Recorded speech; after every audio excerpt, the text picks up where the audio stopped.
you.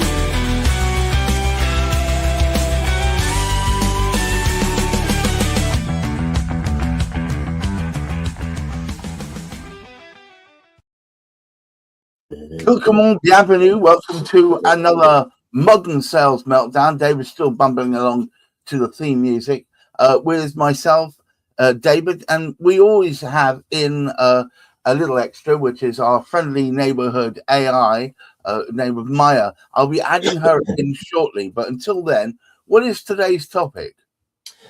Today's topic is why no decision kills deals. No decision. Okay, Maya. You're Maya. Maya, today's topic is no decision ruins deals. David's going to talk a little bit about it, and then I'd love your input. So hold fire until then. David, what exactly do you mean by that? Okay, so most deals that I see, especially in sales and business services, they don't die because the prospect says no. They die because nothing happens. A lot of people call it ghosting, but it's different to that. It's more than that. Salespeople, whilst I look at their pipelines or talk to them about what's current, their spreadsheets or the little black book, wherever they've got this stuff listed, sometimes just in their email inbox, they say things like, it's still alive. Yeah, it's still a live deal. They're sort of quite comforting stories sometimes. They're thinking about it. We're the preferred seller or we're the preferred bidder. Yeah. They told me positive things about my company and, all of that kind of stuff. These stories, these comforting stories, but pipelines don't run on hope.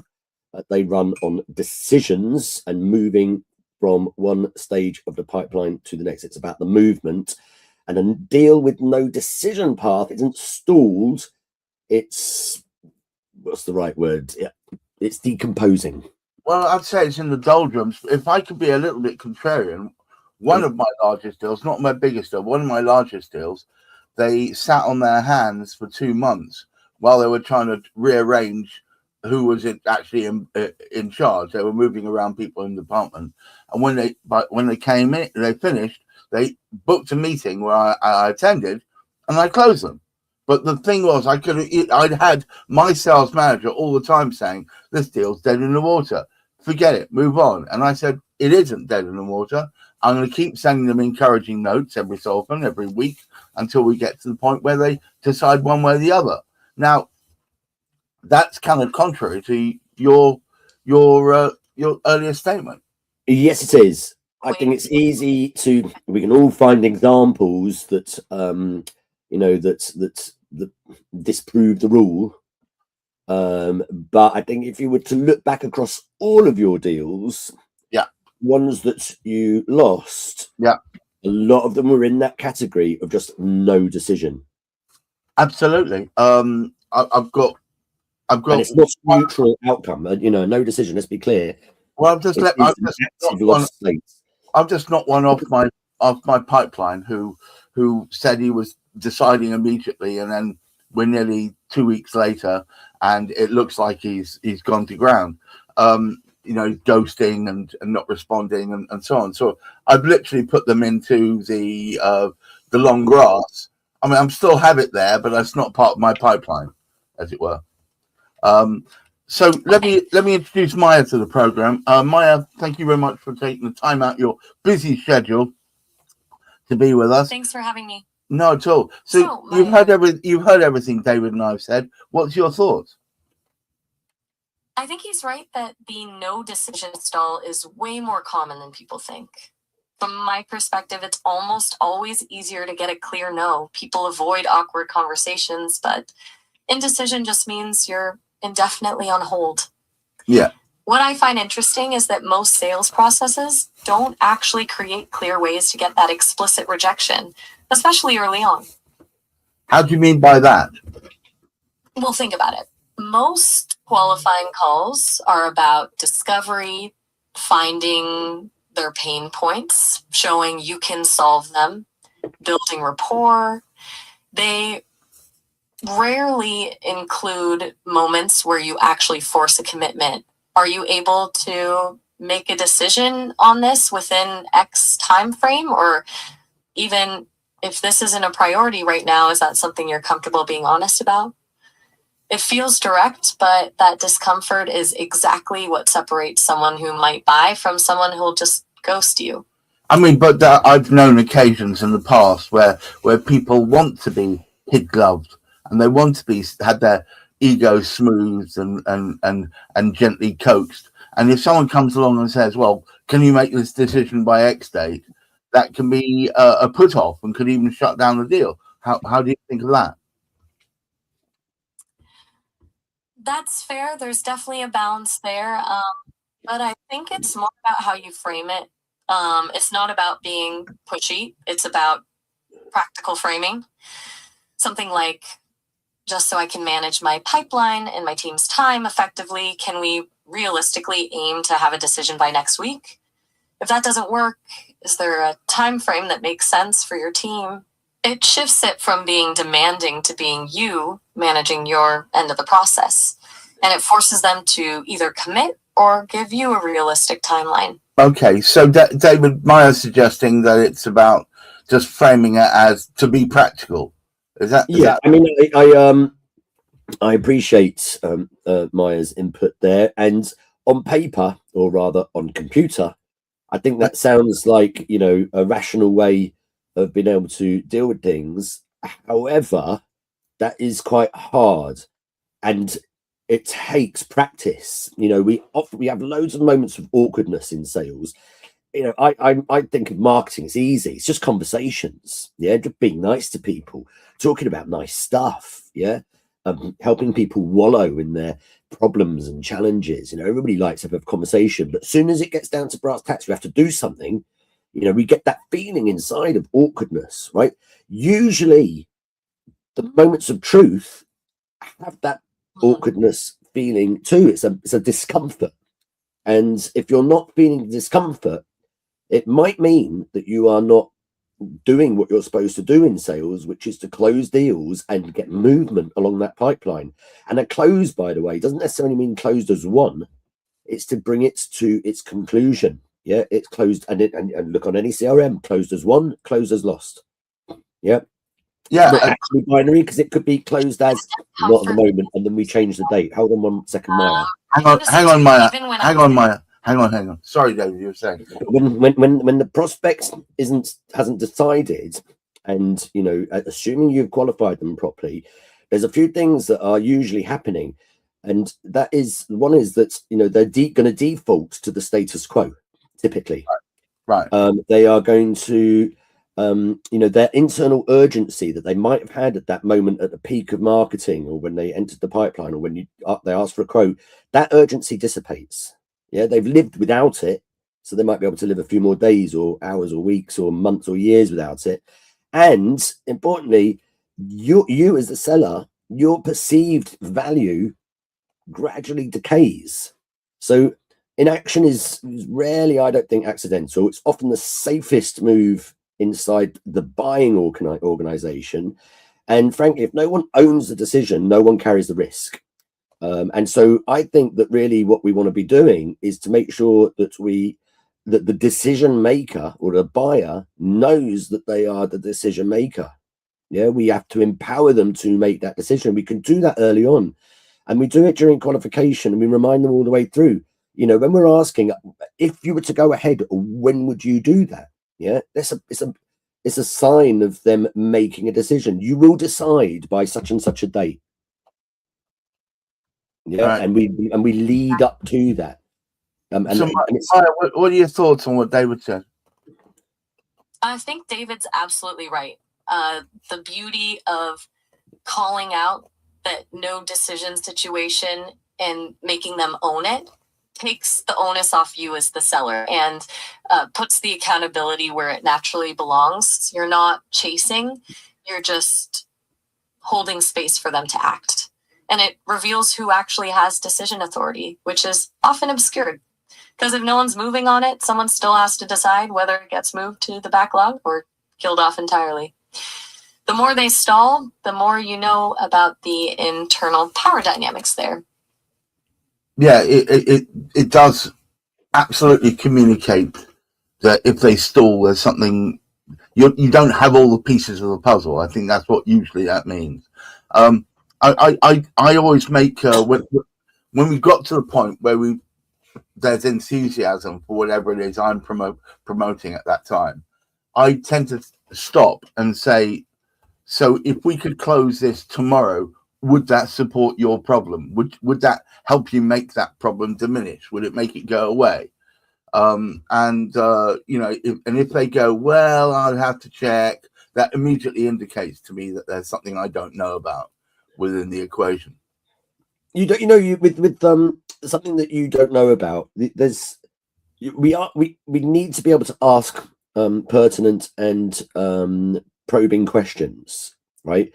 But but a lot of sellers are reluctant to give the answers because they don't want to, they believe that this is an adversarial relationship. They believe that if they give you certain pieces of information, that will change the power dynamic away from them, and that you as a seller will be able to control what they end up deciding to do. So we really need to be reminding buyers that it is their decision. Yeah, whatever I might say, whatever I might ask you, whatever you share with me, personal stuff, worries and concerns, it's still your decision. All right. And I'm going to coach you to be able to make that decision by that certain date. We're accepting very vague buying processes. We don't surface those internal blockers early because we're not qualifying properly. We confuse rapport that we might have that we might have generated with actual progress and movement. We're avoiding forcing clarity because that feels uncomfortable. But if you haven't helped the buyer confront the cost, as you said, Gareth, of doing nothing, that status quo, what happens if you don't do anything, then you've left them an easy exit. And it's an easy exit, making it easy for them to stay in the status quo, which we're assuming is not their best position, but it might be. And the no decision is what happens when the seller is polite instead of precise. So I've got a question for Maya. If we want to kill the no decision, then obviously that requires a shift in how we do the qualification, right? And the close. So I'm looking for some practical moves. What can we do in order to make sure that we are going to kill that possibility of no decision?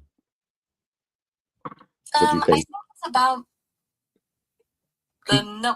Sorry, go ahead. No, you go ahead. We're listening. I think it comes down to three things. First, ask about decision process directly, not just who's involved, but how does a decision like this actually happen here? Second, when you get that quote or proposal out, assume nothing. Build in explicit next steps. Here's the next decision you need to make. Do we move forward? What are your questions? Or shall we shelve this for now? The third thing is what you said. Help them quantify the cost of inaction in their specific terms. If you know the numbers they've shared about this issue, remind them of what they'll continue to bleed while indecisive. Right. So really, Mike, can I just take a moment to, AI makes, in my experience, so many mistakes. It's forgetful. It gives you rubbish sources and lets you explicitly tell it what sorts of sources to investigate. Maya, I just want to acknowledge that, I believe that you've got the right answer there. Oh, that's very cool. I think the one thing that I would perhaps add, and you might have sort of said it in your first point there, is that we want to be able to name the decision explicitly and early, so they know what the decision is going to be. That's all I would say. Well, she was all about, in her first thing, about these are the different decision points that need to be taken. Yeah. The next one is going to be this one, so breaking the journey down into a series of decision points. Yeah, exactly. Breaking it down makes it less overwhelming than just yes or no on this entire big solution. Small decisions feel more actionable, and each one is a checkpoint that shows momentum or stalls you clearly. instead of letting momentum slip away. There you go. I often encourage my clients and try to do it myself. But actually, this is something I find easier asking other people to do rather than doing it myself. But it's to try and get into the habit of transacting with your clients early on. You've asked me for a quote. You're going to have to give me this first.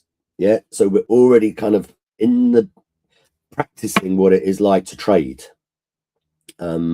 And because ultimately, when they come to that final close, it's going to be that type of choice. You know, it's going to be me giving you something and you giving me something. You know, do you want to go ahead with that? And a lot of buyers, in fact, probably the majority of buyers are less expert in the stuff that they're buying than the seller is.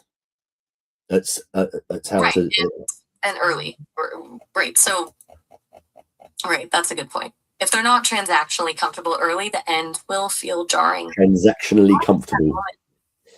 So, you don't like that? Yeah, I think it works.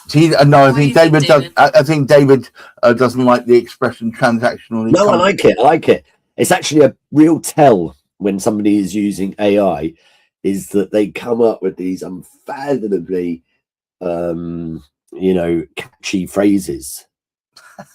These one-liners. You know, I read these posts on LinkedIn that are so obviously AI, and if you think why it's AI, it's because that person just does not have that turn of phrase. They'd never, and their whole post is full of them. Yeah, I try and avoid that in any of our posts, but yes, sorry. Okay, I think we need to bring this one to a close. Maya, thank you very much for taking part today, and hopefully we'll speak to you again next week. Thanks for having me. Great discussion. All right. So, should I just sort of give like a little very quick rundown of what we discovered? Yeah, please do. So good sales isn't it's not about adding pressure. It's about helping the buyer make a decision that perhaps they're trying to avoid anyway, or they might be even trying to be avoiding it for a while. And if there's a call to action here, it's this: if no decision is the silent killer, Daisy, that's like I'm even starting to sound like AI myself. Why is that? Where did that come from? Silent killer. I mean, it's so dramatic. But if it's no decision that is killing the deals in your pipeline, then that's exactly what we have to dismantle in that whole process. Right? We need to know from the start that a decision is coming. Anything we're writing down in our notes, the buyer needs to know what we're writing down. They need to know where they are in the decision cycle. Yeah, we can get them to practice doing that transaction early on. And to your point, and as Maya also pointed out, making sure that they know what the consequences are of no decision. And it's a test for you as a seller, because if there aren't any consequences, then there is no urgency. You can't manufacture it. And interestingly, we should do an episode on this. There are fewer consequences for aspirational purchases than there are for problem-solving purposes. Yeah, if you think about big purchase decisions, the ones that are more tied to a decision time frame are the ones where if you don't buy it, there's terrible things that are going to happen, rather than the we call it towards purchases, or just towards attitudes. The things that would be amazing if I could have such and such. Because if you ask the question, what happens if you don't get it? Oh, well, I'll hopefully get it next year or next month. So one's aspirational and the other one's definitively required. It's the required transactions are the ones that are easier to push through, because we'll do an episode on that, because it's not as simple as it sounds. It's not. Or it's not based on always the purchase, what the product is that you're buying or selling. It's often based on the person. Some people are naturally more towards, and other people are naturally more away from. But anyway, one of the biggest key points of selling is if you can change someone from perceiving something as a like to have to a must have, then you've pretty much got it down. Well, you're going to trigger me there, Gareth, by using language like we're going to change someone, but yeah, it's all about perception, isn't it? I mean, I'm I'm a marketeer, and perception is the key to all that. I have got a topic lined up for next week. Obviously, for anybody watching this, these aren't just like on a whim conversations. These conversations that we have are based on stuff that is going on in our lives, Gareth and my lives. I'm dealing with clients all day, every day. And I'm seeing all of these sorts of challenges. And as soon as something rears its head commonly, I want to bring it out and talk to you guys about it. And this one came, this sort of little series on the no decision, the ghosting, and those sort of come from masterclasses that I run, and which is usually on the first Tuesday every month, about objection handling. You can find them all over my website, treacle.com/objection. And also, Gareth spends his time trying to help people get to the pipeline stage. If you don't have enough deals in your pipeline, that's your marketing thing gone wrong, right? And if you're on LinkedIn listening to this, but you're not using LinkedIn to get more business, whilst watching Gareth every week here, pick up the phone or send him a message and do it, man. Yeah, absolutely. And I think that the best way to do that is if you look up me on LinkedIn, just go to Google and type these 3 words, Gareth Wax Inspiration, and I will come up page 1. Just send me a note and let's start talking, and I can help guide you as to shaping your messaging so more people see you as relevant to what they're trying to achieve more of the time. If you want to find out better ways, or if you already have a product or a service, you're already selling it, and you want to make sure that those messages are seen correctly during the selling process, then you should speak to David, because he's very much about getting it to, as he calls it, the rectum of it, so that you can get a satisfactory close out of it. And we're not just talking about one-time closes, we're talking about ongoing relationship building. So it's all about that. So you see what we're about. Please don't hesitate to get any contact. Until next week, keep your feet on the ground, keep reaching for the stars, and please try and look after the old mental health. Take care. Bye-bye.